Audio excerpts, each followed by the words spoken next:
Execution and aftermath. Alexander Skrinik was put to death with the death penalty imposed in the Soviet Union. In 1981, the execution method was generally by firing squad, and this method was preferred by the state. Skrinik's execution was noted succinctly in state records.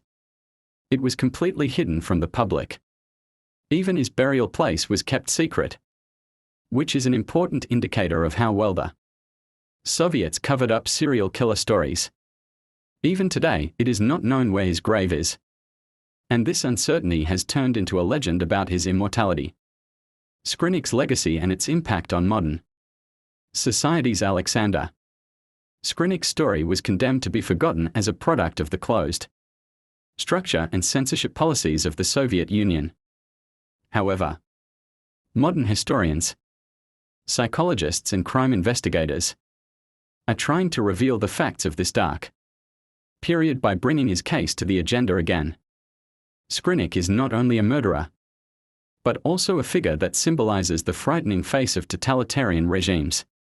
His story is a key to understanding how the state hides the truth and suppresses the dark sides of society.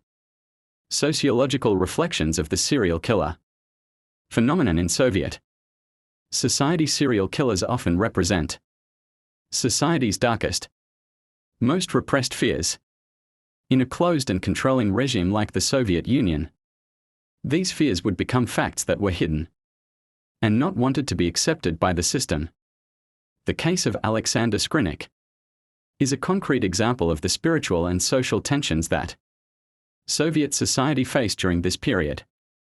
The particular targeting of women highlights deep problems with gender roles and family structure in society. Skrinik's victim profile was single, socially isolated women.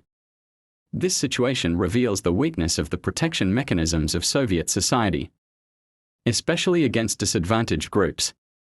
Skrinik is a figure who ruthlessly exploits these vulnerabilities of the system. The Skrinik case from a psychological perspective. In psychological science, the behavior of serial killers is often associated with childhood trauma, early abuse, and neurological disorders. Similar elements are present in Skrinik's case. According to what has been said, the problems he has with his family and especially his complex feelings towards his mother may be the source of his anger towards women.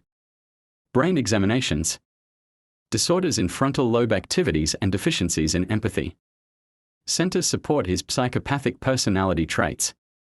These characteristics lead the person to break away from social norms, lack of conscience, and ruthlessness. Skrinik kept this cold and calculating side at the forefront while planning and executing his crimes. Subscribe and like, dear viewers, the continuation of Part 3.